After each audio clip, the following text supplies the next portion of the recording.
everyone, welcome back to my channel. So today I wanted to do kind of something fun because everyone is stuck in their houses. I think it's been officially 3 weeks for me, so I'm going a little bit crazy. Something I've been wanting to do a lot lately has been thrifting and like thrift flipping, and I can't do that. So I thought I would kind of try to do it to my own closet today. So I have some pieces that I don't really wear, that I don't really like, and I want to make them into something that I'll wear a lot more. And they're kind of items that like a lot of people would have in their closet, so I thought I would try to make a tutorial out of it, kind of like show you guys what I do, how to make them more cute, and it should be pretty easy. So the first piece that I have is this cardigan, and I love the color because I love yellow, but I got this a few years ago when I was really into wearing cardigans, like before they went completely out of style. So it's really long and it's just like not cute or trendy at all. My first kind of plan is to crop it so that I can wear with high-waisted jeans and shorts and skirts. And then I also want to change the neckline because I don't really like this high neckline. And then I might switch out the buttons too. We'll see if I get that far. And the second piece I have is this white halter neck crop top. I bought it for $2 because I needed some white shirts, but it's just really plain, really boring. It's just plain. So I thought that I would try to embroider something really cute on it and something really simple that you guys could do too. So let's get started on the project.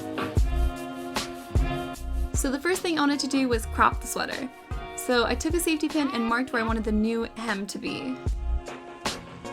Then I took it off and measured how much I wanted to take off. Then I measured how much of the rib stitch I wanted to keep, put those together, added a seam allowance, and cut that out.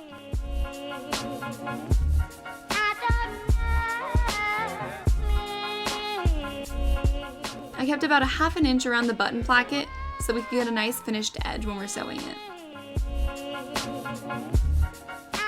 Then I cut that all out and cut off the ribbed hem for later.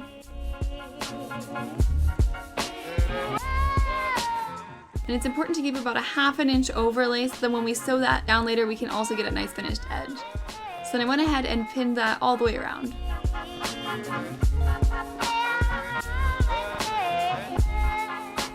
I then put a stitch on my machine that allows some stretch and stitch that all the way down. And if you use just a regular straight stitch, this part will probably come out really lumpy and weird on your machine. I then folded up the ribbed part and put a little cut into the button placket part so that when you're putting the next section, it's a lot easier. And then I put that edge and the ribs hem together and stitched that down.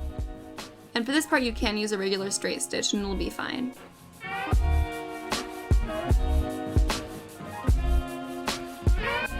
Ooh, look at that professional looking hem. And then I just went ahead and trimmed all the way around.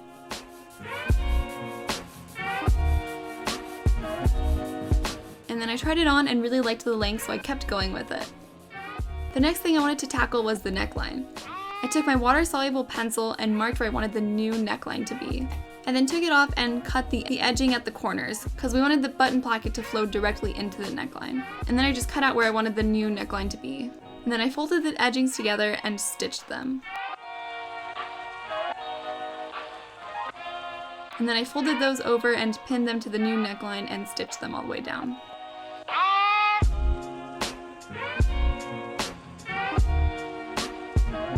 This part looks kind of weird and scrappy and wrong, but trust me, it'll look nice.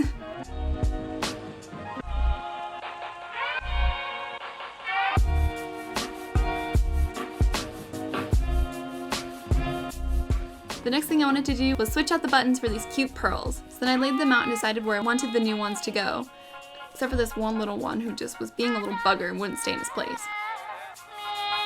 And then I took my handy dandy seam ripper and went ahead and ripped out all the old buttons.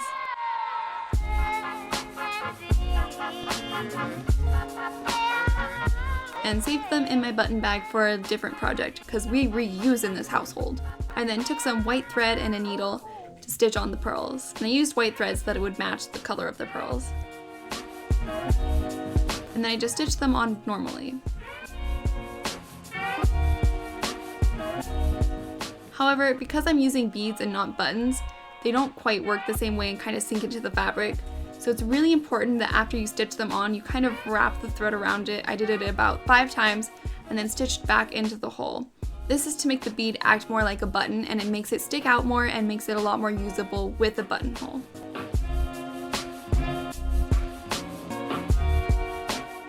I then decided I wanted to add additional buttons, so I measured out where I wanted the new buttonholes to go.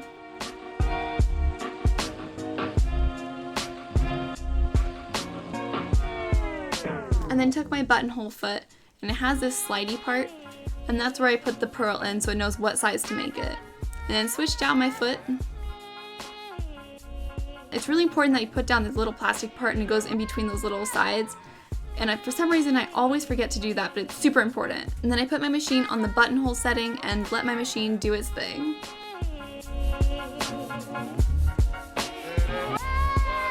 And then to open up the buttonholes, I take my seam ripper again and rip it open. And the way I do this is I put the edge of the seam ripper through the start and end of the buttonhole, and then I rip it. And this is to prevent me ripping too far into it and just going straight through my buttonhole, which is not fun, trust me. And then voila, you have a new buttonhole. And then buttoned the sweater up and took my water-soluble pencil again and then marked in the center of those new buttonholes so I know where the buttons should go. And then I went ahead and stitched the rest of the buttons on.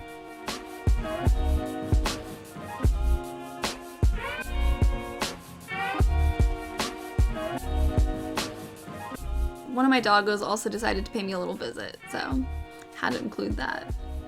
Her name's Emmy, by the way. She's like the little old lady of the household.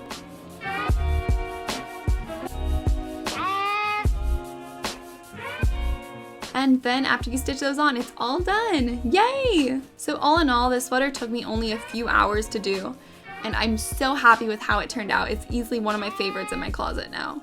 I've already worn it like 4 times this week and paired it with a bunch of different outfits. I'm just super obsessed with it. And then I paired the sweater with these shorts I made a few years ago, some really dainty jewelry, some pearl earrings to match the buttons, and my jelly shoes. And I had a lot of fun modeling this until some bees decided to ruin my fun. So let's move on to project 2. So for embroidery, it's really important to do a bunch of different sketches so you know which design you want to go with, because otherwise I find myself struggling to have a solid idea in mind. And I decided to go with this really cute, dainty little flower pattern. So I tried on the shirt and marked where I wanted the embroidery to go. And then what you're going to need is an embroidery hoop, some thread, and a needle. So then I opened up my embroidery hoop and put one underneath the shirt, and then I took the top one with the little metal part and put that on top.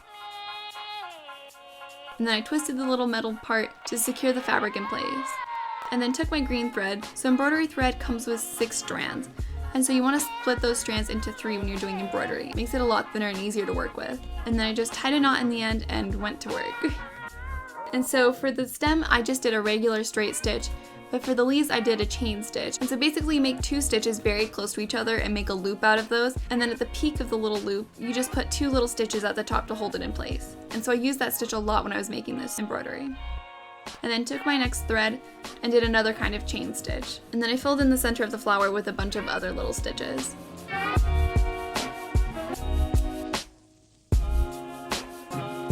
And then I took my yellow thread and made a bunch of chain stitches for the petals.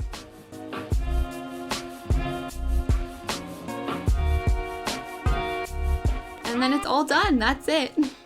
And it's okay if the back looks messy, mine always looks like a disaster.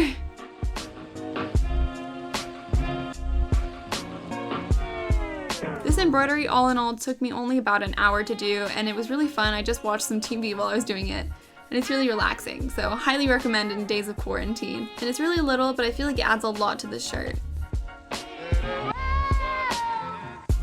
And I paired it with some of my high-waisted pants that I also made myself, and I honestly just kept on the same jewelry as before because I really liked it. Thank you guys so much for watching. I had a lot of fun making this video. If you decide to give these a try, I would love to see them. You can tag me on Instagram, even though I'm not really big enough to be saying that, but still, if anyone out there makes these, I would just love to see them. Thanks again for watching, and hopefully I'll see you in my future videos. Bye!